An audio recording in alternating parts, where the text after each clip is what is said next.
In this conversation, Luke and I explore our shared experiences in the arts and community work, discussing the transformative power of applied theater and the importance of emotionality in our practices.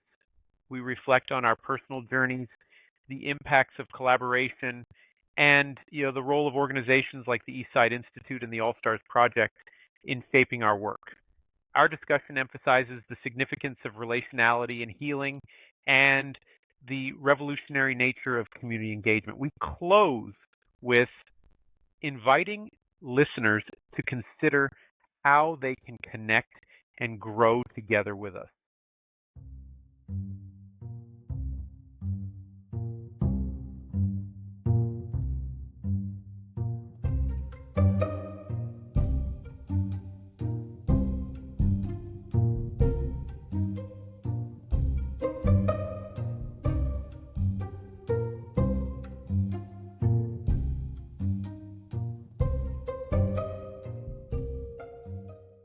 I thought it would be a really good offer to just have us get to know each other a little bit more and to have others get to know who we are, who we're becoming, and what drives us to do the healing and community work that we do.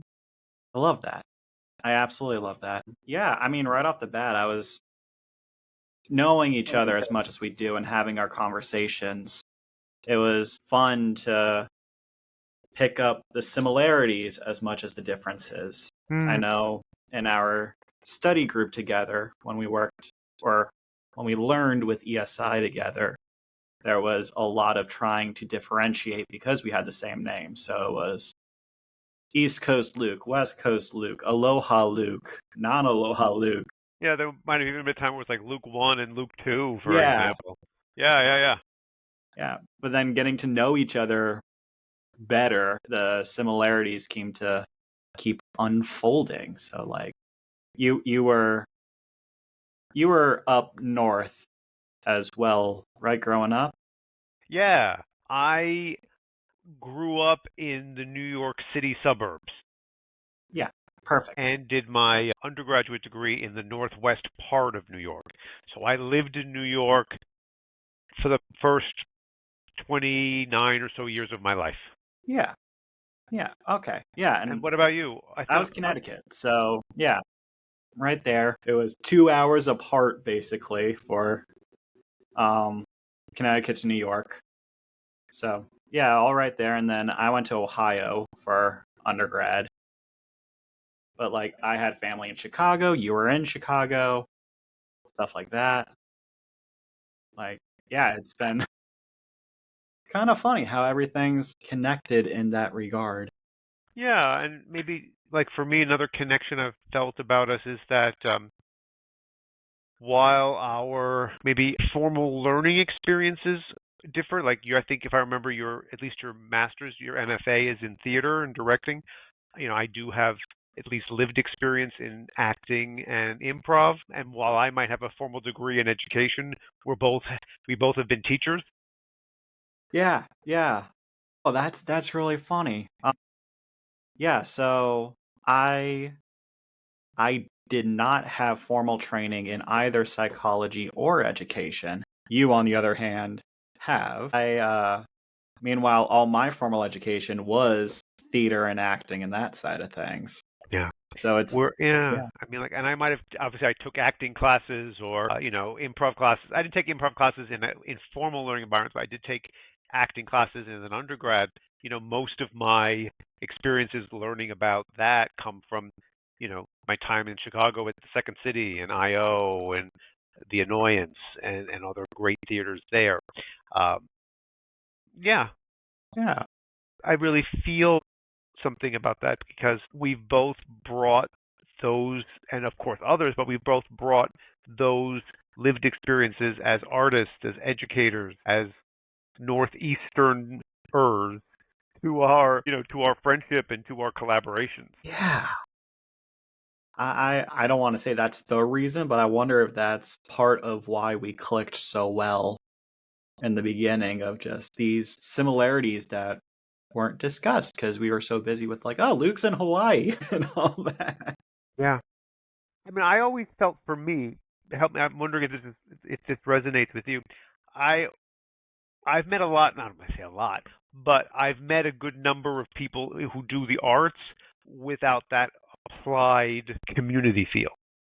Ooh, Like most of my, just to share, most of my lived experiences in Chicago studying and performing improv were with folks who really weren't interested in it for applied purposes. They were looking to get cast on the Second City main stage. They were hoping SNL was going to, or Saturday Night Live for our audience. They hoped that Saturday Night Live or other vehicles would come out and discover them. And so for them, these gigs like doing improv in a business context or teaching an after school or community program was not their main focus. It might have been a way to just get food on the table or money in the bank. And so I think another connection I felt strongly with you was that we've both been building these applied community practices of teaching and theater and improv and the arts more broadly. I really appreciate what you're saying right now. Everything you're saying resonates with me. I too have, especially when I was getting my master's, it was very much okay, I'm doing this for the long term. I'm doing this for the red carpet in the Hollywood or the Broadway, like that Uh-huh. sort of. It was very competitive in that regards. It was a gift the first time I discovered applied theater because it was less of the black turtlenecks and berets of like acting, but it was this, yeah, exactly. No Yorick skull or anything. My first applied theater job was with a company called Artstream, and I'm still working with the company. Their mission is applying theater to adults living with intellectual or developmental disabilities. So immediately you're going from that I'm performing in a cabaret for the sake of getting an agent, for the sake of going to one of the big three cities and career and all that, to, hey, theater helps this specific young adult who's living with a disability learn social skills, learn advocacy, learn having an opportunity to be creative, or even just having a support person say yes in a world of you can't do X, Y, and Mhm. Z. Like that was the first time I was like, oh my gosh, this theater is so much more than just the big roles and all that. It's this gift that we can give to help people learn how to be human. Yeah, I love that expression, how to be human. Although I haven't worked specifically with adults with different abilities, for example, I have done most of my teaching and community work with and for and by adults. Yeah. And my first foray into that was supporting people to learn languages through drama and improv. And so I think there's a connection for me about that it's a challenge to doing it in that new way, and it reminds people about their humanity when they engage in arts activities like theater and improv. Because, like my students, I don't know if this was your experience with the adults you've been working with at ArtStream, but many of the adults I've taught over the years, both a new language and since now as an academic, often feel like they're not creative enough or skilled enough or something enough to do what we're doing. And this is a breaking down of those barriers or hindrances that they might feel or definitions they put on themselves of limitation and say, I'm more than my diagnosis or I'm more than my language skills or I'm more than my different abilities. And I'm so excited to explore that by playing with you all and acting with you all. Yeah. Yeah. I've played with this question in my own head so many times because in other gigs and other opportunities, I see 100% what you're talking about. When it came to ArtStream specifically, I saw it more with their parents or their healthcare providers than I did Mm. for them themselves. Because for I mean, each individual is different, each client is different, but there tends to be an above average percent of actors who day one they're like, I've been waiting my entire life for this opportunity, and they just go in and they jump in. And I think it was about 2 months into working with this company where I was like, everyone should be doing this. It shouldn't just be a specific demographic. This should be every human should have applied theater experience and be able to learn, like, these are the action of performing social skills and all that sort of stuff. And I remember I was serious. They thought I was joking, but talking to parents being like, do you want to join us? And then being like, oh no, I can't perform. Are you no, no, no. Like all that sort of stuff. And it's this hysterical duality of I'll let my support system, I'll let them do all the work, but I'm too busy or I'm too X, Y, and Z to be applying, be performing. Yeah. Yeah, I love that democratic feel. So I want to give to each other and to those who are checking this conversation out, how has doing theater, improv, arts-based work transformed us? I'm curious because I don't think, even though I know we've been sharing our connections and what we've been learning about each other and what we feel is in common, I don't think I know what you might even say to that question. So how, if you're open, how has acting, arts-based work healed you, transformed you, helped you feel like you could do something you didn't know how to do? Go somewhere with that. Do you mind? Yes. No, I don't mind. I'm very excited for this question. Wow. Okay. So, gosh, right off the bat. Oh, this is so funny. So Artstream in particular has given me everything. I feel 100% that they've given me everything in my life, which is I'm trying to keep emotions, but like I Keep them, give them. yeah, no, All right, fair. now I'm being that part of the dynamic that goes, do it, don't hold it back. So, We even got out of our chairs at the same time, by the way. Sorry. no, it's okay. I love this. I love this. So, Artstream in particular, it was my first job out of grad school. Basically, I lived with my parents for like 4 months, experienced living with parents after grad school like any other rational adult would experience, and being like, I need to get out. Artstream was the very first job I selected. I ended up moving from Connecticut to Maryland, and like I didn't even have a place to live. All my stuff was in my car, and I just went and did rehearsals.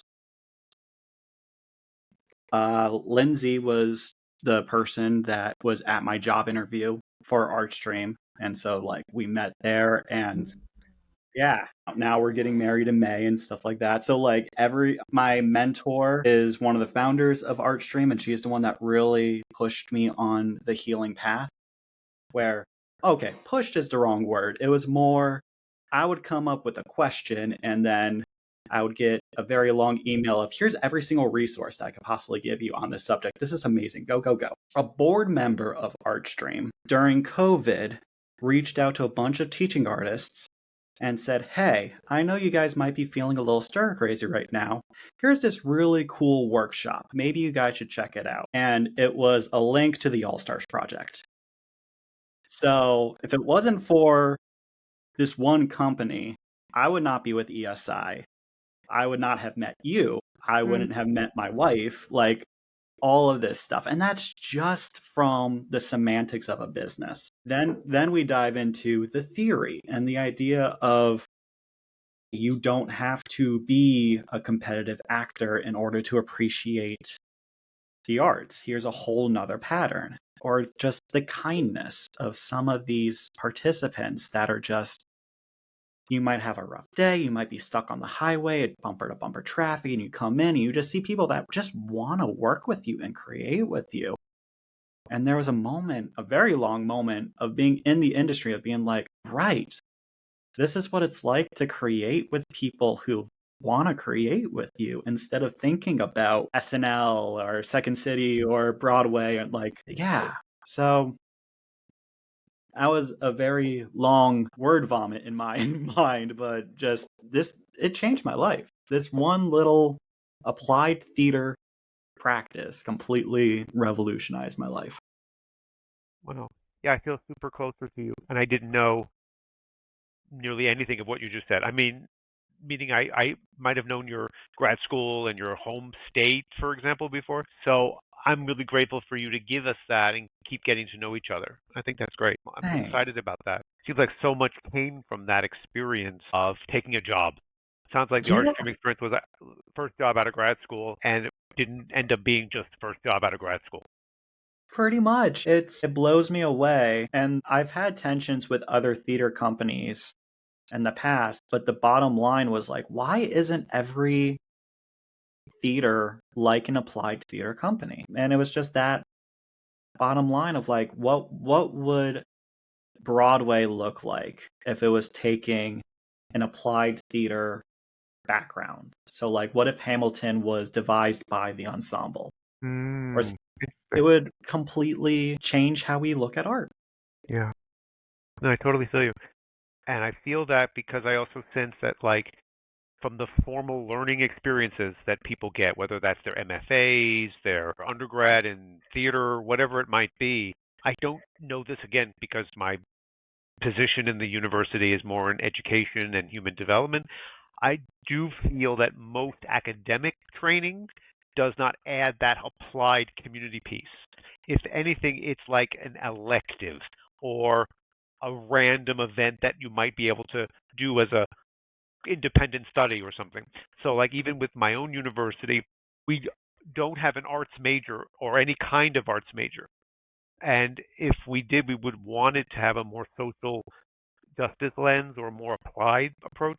And that's in contrast to so many other institutions that help train people to just do acting for Broadway or improv just to go on the Saturday Night Live slash Second City main stage. And I would love to see more of the applied community piece in the world, for sure. Absolutely. Because I think that both of us wouldn't have found it if we didn't just stay in our MFAs or I just stayed at Second City or did classes in that way. We wouldn't have found it. Yeah. I 100% agree. I'm curious for your side of things. It was you got your undergrad first, then went to Chicago, then did improv in Second City and all that, and it was just taking what you learned in school and that's how you combined it that way? In some ways, yeah. I mean, I'm not saying correct or wrong. I'm not at all evaluating your review there. I think maybe where we might diverge a little bit here in this conversation is that my experience with improv and acting was both applied and traditional as both an undergrad and before going to Chicago. Gotcha. So, in other words, while I still did productions in college of plays and took acting classes, et cetera, it wasn't until I did my undergrad thesis on using drama and improv to teach people languages that that marriage and joy of something pedagogical, applied community started. Perfect. Okay. I still auditioned and I still enjoyed all those activities of being in, but I was simultaneously building a course that, at least as far as people felt in the early to mid 90s, hadn't really been done much.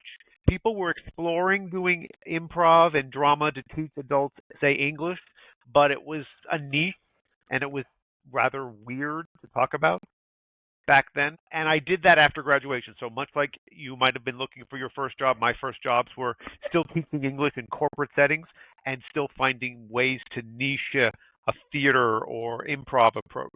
And I just frankly grew tired of feeling limited by already existing institutions that were more about grammar and translating and accuracy I wanted to do like acting warm ups to help people learn pronunciation Yeah. and help them grow. And I also felt that I had exhausted pretty much all I knew from the undergrad life of doing this work. So I left to go to Chicago and build both of those lenses again. Both let me perform, let me join a group, let me get some acting experiences, and let me wonder about how I can do this in communities with students, with adults, etc.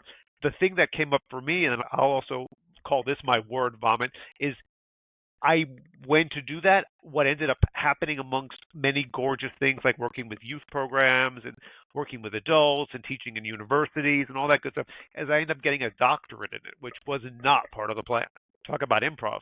I went to Chicago and much like you did, left New York, didn't have any friends, just took a U-Haul after living with family, took some books, some clothes, and a hope for the best, and then it transformed my life. Like I met wonderful people, including people from the Eastside Institute, because I decided to go to Chicago and build this work. Okay. I made friends that I'm still connected with, that I'm dearly connected to for these past 20 or more years. So it changed my whole life from doing that, from just, as we say in improv, just saying yes and seeing what was possible and building from there. Yeah. And I feel really grateful for that, but I feel a bit lucky that I've never only lived in one side of it. Meaning I didn't just do the community thing or I didn't just do the theater thing. I've done them both Yeah. and let them both inform the other. I love that. I absolutely love that. You touched upon one of my curiosities because I know that Eastside Institute was based in Manhattan and All Stars Project was in Chicago. So, how did you discover Eastside Institute people in Chicago? Was it through All Star? Was it through another organization? Was it I mean, my first connections to the Eastside Institute were because I was doing this graduate study and I wanted to study improv as a graduate topic, and no one was doing that, and I was like, is anybody doing that? Like, again, I felt that niche energy, and this was maybe not the '90s anymore. It was more the early 2000s, and I ended up Google searching. I don't know if it was Google back then. It might have been some other AOL search or some other. Ask Jeeves? Exactly. I might have asked Jeeves, for example, and I came across a Kerry Loebman who was doing improv as a research topic, as a teaching topic, as an academic endeavor at Rutgers University. And I was like, oh, okay, so there's at least someone else doing that. And since Carrie also has lived in also both an academic and community-based world for decades, she was also building the Eastside Institute and the All Stars Project, and so that's how I met the community, was initially trying to find about its academic, or is this a grad topic? Can I actually get a doctorate in this? And she introduced me to the broader community, including the All Stars. And there was an All Stars Chicago chapter or part of the community there. And I did do volunteering and community work with them for a good number of years while I lived there. Not all of them, because I think they came after I did. Right. Right. And the it's been building ever since. So yeah, I hope that answers your question. Like that's my art stream offered me something, kind of how I found the Eastside Institute. Because I think, just to share, the Eastside Institute is like a living international community of folks that are at once doing this practical, critical, theoretical activity. They're not just living in the everyone's a fancy artist only, or everyone's just an artist or just an actor or just an organizer. They're playing on all those roles simultaneously. Yeah. Yeah. Gosh, thank you for that. No, That's a thank you for gem. that. Yeah, I mean, I want to give that back to you. I mean, I see one of the other connections is that we're artsy, scholarly, nerdy, community activist healers. Perfect. There might be Yeah. more words to use, but those ones come up right now, and we don't separate those. We don't see them as hierarchical, like I'm first an actor, and then I'm a healer, and then I'm a teacher. They live simultaneously for me. I feel for you, but please, what do you feel No, about that? this is gold. I'm just letting you talk, being like soundbite right here. Perfect. Golden. This is the most apt thing. I feel I want that on a cell phone recordings for being like, what do you do? And just play that back. That was it. It was, and that's probably the most fun challenge is talking to people and them always coming back and being like, why does everything need to be connected? Just Ah, yeah, there was a lot of that where I'm like, well, I don't know. The healing has to do with the arts. Why? Why can't you just get a job in the arts? It's like, well, there's there's connections. You see the connections all the time. So and so that was my bottom line was I want to be able to touch upon all of it and leave no stone unturned because I'm not just a teacher. I'm not just an actor. I'm not just a healer. It's all of it. yeah. So And I think yeah, that's the richness, Luke, to what you and I both separately and collectively give with our work slash play in the world is that we're not interested in those kinds of divisions or alienations. We want to bring people together. We want to heal in multiple ways. We want to support people's development in ways that move beyond what's familiar or traditional for them. The limitations of doing that in a collective, diverse way with lots of people is, I think, something we both felt doing our own work. Like I felt the joy of being in an ensemble of improvisers or a community of the Eastside Institute. So the support of the group is so important to me, and it's really changed how I see creating, healing, developing, and learning. Is that it's something we're doing together, yeah, and yeah. I feel the passion of that because I think about those fun and amazing improv shows I did with my ensembles back in Chicago, or Right. the dynamic you and I have been building of just bouncing ideas off of each other or getting nerdy with each other. It supports the power of people doing stuff together.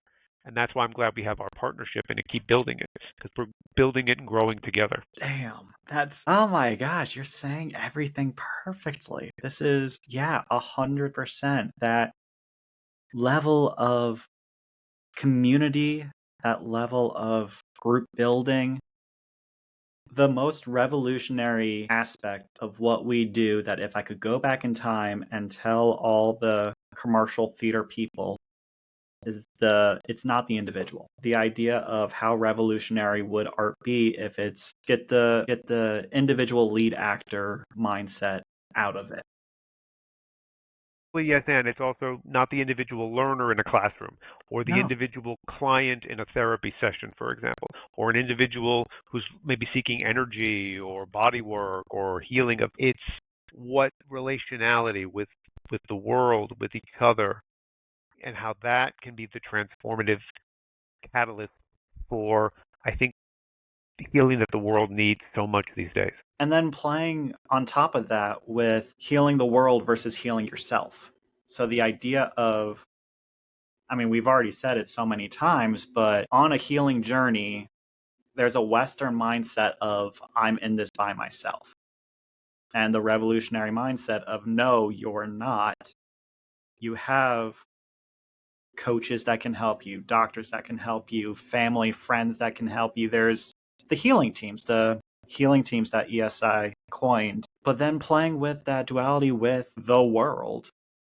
It could be the world as in Earth. It could be the world as in Luke Perron's personal world that still has so many people in that world. So there's this freedom of wanting to be alone yet recognizing you're not alone. Mhm. Mhm. Pretty Feeling you much. on that. Totally feeling you on that. I want to ask us something else. Can we do that? Yeah, yeah. I mean, we've been very generous with each other in this chat about, our connections, the arts background and the Inside Institute background and the education background. I would be remiss if I didn't ask us what's something that the other has given us that's different than these kinds of similarities. So to remind us that we can draw upon not just folks that are like us or get along with us, but what's something that I'll be vulnerable. What's something that we've given each other that's been different than how we've done stuff before or thought before or from our lived experiences. I'm wondering if we could explore that together. Sure. That is a tough question. And no, it's not a tough question. it's a heavy question, and Yeah. I want No, to I sit feel with it. that too. Yeah. I asked because I have no friggin' idea what I'm going to say. I think the other stuff I'm like, yeah, the arts thing, but I think I'd like us to wonder about that. Yeah, let's do it. Let's do it. Okay, perfect. Okay, so right off the bat with you, I feel that one, you validate, which that's more on the same side than differences side.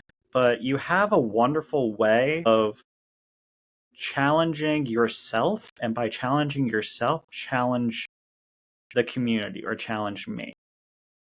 So, for example, I'm trying not to say things without your permission or consent when it comes to previous conversations, but we've had a long talk about talking with emotionality and how it was with your academic pedagogy and all that sort of stuff of like, I don't want everyone to know me as the academic guy. I want to be known as the emotional guy as well. So that forces not only you to be more emotional, you're helping me be more emotional, which then in my community, I'm noticing that a lot of the ESI world and a lot of the coaching world, it's less about, hey, let's look at the amygdala and how it reacts over X, Y, and Z. And it's more of that relational emotionality. So through that one suggestion, you changed my game. That's for sure. And I really appreciate. Otherwise, it would just be me writing blogs about, look how smart I am, rather than, hey, here's my story. Which is totally true. That you don't need to do that for proof, for example, or practice only. Like I got to get smart, so let me write something. Thank you. Oh, that's very giving. Yeah, thank you for that. I'm really touched by that. Yeah, yeah. I think. I mean, it's going to end up feeling like it's another thing in common rather than distinct. I'd like to give that, like for you, um, I've been reminded of the power of letting go. So I mean, we could edit this recording too, as much as, but I want to give this like, sometimes it's been hard for me to let go of how I've seen myself or what people expect of me or what I'm supposed to be doing. And you've nudged me without directly nudging me to let go of those performances, whether it's how I decide to take care of myself or how we are building our partnership or even just how we talk to each other. I'm continuously being invited to celebrate that and see if it's serving me, and if not, to say, let go of it and try something else. And I feel resoundingly that if you and I weren't building this dynamic, that I would just maybe go through the motions of how to share this work or how to share my new practices without humanizing it, without letting go of things that no longer serve me. So I want to offer some heartfelt gratitude for your, frankly, more indirect, subtle ways of doing it. You're not didactic about it. You're not preachy about it. I think you send powerful energies to me, even through these screens and through our other ways of communicating, that invite me to let go, keep growing, try something together, try something new.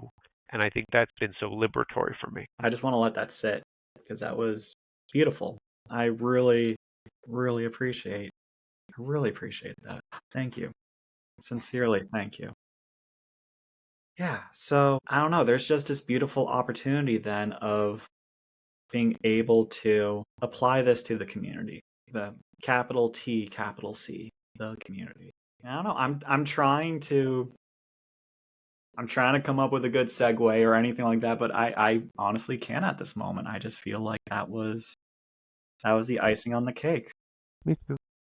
I guess I just want to maybe give that, giving this or building this with the community, capitals, lower cases, and all forms of spellings within, toggling it, um, can is I think we really need it. Like we've been speaking to how it supported us historically, us relationally, and I think the world right now is feeling disconnected, stuck in their ways about doing things, feeling that things aren't or couldn't or shouldn't change, or that our vulnerability and our relationality is secondary to our intellectual or other kinds of skills or abilities. So I'd like to invite people to do that together more, and maybe even do that together with us, or find something about what we're giving now that could resonate for them about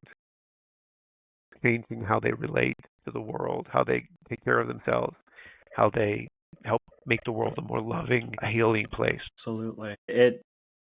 The statement that I got from you, from Artstream, from Eastside Institute, from my shamanic work is the biggest quote unquote weapon is feeling alone. And the most revolutionary tool is the fact that we're not. And it's funny, like even being in the middle of nowhere, deep in the woods of Blue Ridge Mountains and all that, it's impossible to be alone. Facebook, on the other hand, does a very good job at helping you feel alone and stuff like that. So being Mm, able to recognize that the feeling over the action. yeah, yeah. I mean, we could have taken our shared experiences in the coaching program with the Eastside Institute and just developed our own practices, because we do. We have our own websites, we have our own newsletters, we have our own groups that we do, or shamanic sessions that we offer. I want to honor that there was something that we both felt would be powerful in saying, let's support each other doing this, you and I, that is. And there's shared work, but I think we've both given that we've become richer coaches, artists, educators just in this past year plus that we've been working plus playing together. I 100% agree. Yeah, we could have easily just, great, thanks, bye. But the action of, hey, let's collaborate together, that changed the game. That absolutely changed the game. Yeah. And I think for me, it was very vulnerable to do that. I don't remember the exact way it started, and because there was no formal part of the program that said, okay, now find a buddy and start collaborating. So there was no external request. I think we both just sort of naturally went there. Maybe that's a future conversation, is to wonder about how and when that happened. But again, maybe that speaks to another gift I want to give to you, is that we decided to do that without having any idea what that meant. Just a good feeling to give it a shot and Yeah. try it out and build both on what might feel connected or similar, and explore that and discover more together, including differences, slash new ideas or new perspectives. Yeah, I really appreciate that. I I know that everything happened at the same time. I know that there was this feeling of like, oh, what can we create? And there was reaching out. I feel like Jan or Carrie was like, oh, Luke and Luke, that seems perfect, or something along those lines. Okay, interesting. I admit I really don't remember, so this I is can't helpful. remember This is either. totally helpful for me. Yeah. I want to throw Rachel in there too, just in case it turned out to be one of them. But I know it was just this beautiful of like, we don't know what's going to happen. Let's keep working. Let's keep playing. Let's keep talking. And yeah, I'm having a flashback to my undergrad where I had a professor that on our last day senior year was just basically like, keep in mind you're not done. Everyone in graduation says like, hey, I'm done. Yay, I'm done. It's like, no, you're not. You're going to keep learning. You're going to keep growing. You're going to keep talking. And that's how I took the end of that study group. It's like, I didn't want to be done. No, I wanted to keep the conversations rolling. I wanted philosophical conversations. I'm mad at Jan for retiring. Come on. But yeah, it's just, I knew that no matter what I wanted to do in life, I didn't want that part of the 2-3 years to end. And so working with you has probably been the greatest gift for that of, we're not ending, we're not stopping anytime soon. So thank you for that. Yeah, I love that invitation to not see some formality like graduation or end of a program or end of a show run as an end. Yeah. It's like it is, it is. We're not currently undergrads. We're not still in the same shows we might have been 15 years ago or whatever. And that we can still keep finding ways to build with it, keep learning, to keep connecting, to keep developing. It's really, I think that's, again, very hopeful for the world we're in, that like to see things as having clearly defined beginnings and ends or distinctions. So that's really rich, and I'm super grateful because I think that's another thing that helps both of us grow is that our collaborations are not just the sharing about social therapeutics, but also about your shamanic work or my work in higher ed, my work with improv in higher ed, and I think we're giving all of that, and by that we're enriching each other and giving new dimensions to all of our work, Yeah, and that's really 100%. really great, really great, really rich Like for me. likewise. Yeah. Thank you. Thank you. Let's keep creating and connecting. Yeah, absolutely. Well, I mean, we're going to. We have another meetup next week. And I ain't after going anywhere. then well, yeah, it's a guarantee. But yes, and after that, yeah. I mean, you're on. I mean, I have our weekly meetings without an end. I didn't set a deadline. And that's rich, um, and very hopeful. Yeah. Um, for our audience, I know that we're having conversations about doing another session. We Yeah, haven't gone into details on dates, and we want to keep putting out these podcasts and these conversations and keep things going that way. And I think the biggest thing that you and I agree on is the idea of playing with the community. So if you're listening and you want to be involved with the conversation, if you want to play with us, reach out. Yeah. Yeah. yeah, and we'll definitely leave folks with ways they can reach out, links to our site, social media handles, whatever ways we can keep these conversations and connections going. Yeah, we'd love to do that. We'd love to keep building ensembles and groups and healing with everybody. Yeah. 100%. Love it. Love it. Indeed. And scene.